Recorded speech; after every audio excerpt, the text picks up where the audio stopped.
nós já falamos sobre as questões teóricas que estão envolvidas por trás, né, da ideia de uma cesta de bens e serviços territoriais como uma estratégia para o desenvolvimento sustentável, nós vamos começar a discutir nessa unidade como que a gente faz isso, né? Porque afinal de contas é uma ótima ideia, mas como que a gente faz isso? Como que a gente pega um território e pensa numa cesta de bens e serviços territoriais capaz de envolver as pessoas, trazer uma melhoria na qualidade de vida e, ao mesmo tempo, trabalhar com as questões de sustentabilidade. Então, as cestas elas já foram desenvolvidas em alguns lugares do mundo e a principal referência que a gente tem é a França, né? Como vocês já sabem.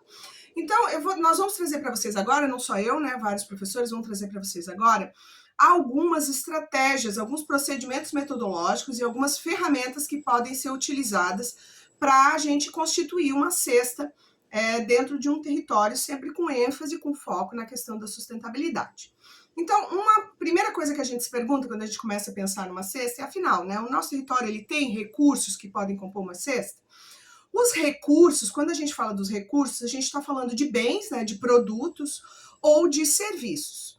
Os bens e serviços, eles estão presentes em cada território.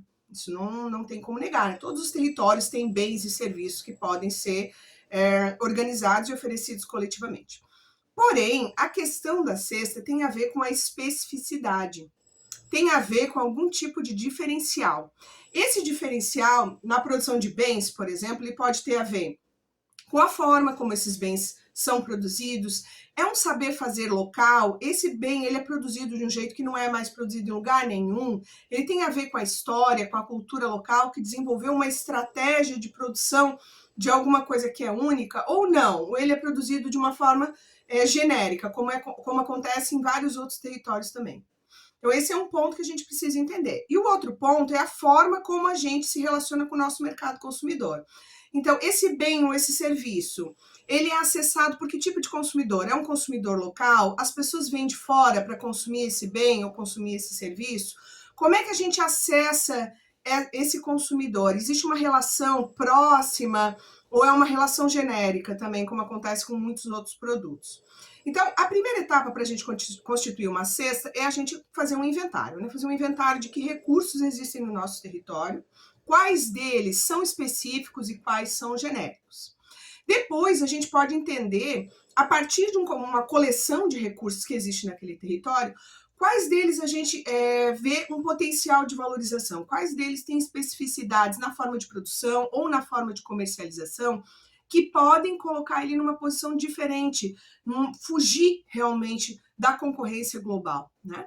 Definido isso, quais deles têm esse potencial, a gente tem que entender quais o grupo tem vontade, tem desejo, se vê representado e gostaria de valorizar, de promover. Então, é uma terceira etapa, onde a gente define coletivamente o que vai fazer parte da cesta, a partir da especificidade do produto, mas também das demandas, dos desejos, das vontades e da identidade do grupo, do território, né? Do grupo que vive e trabalha naquele território.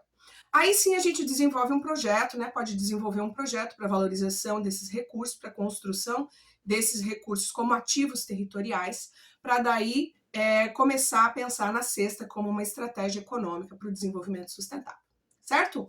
Então, nos próximos vídeos, a gente vai ver alguns desses métodos e as ferramentas que a gente tem utilizado para promover a valorização dos recursos, transformação dos recursos genéricos em ativos territoriais, certo? Até mais!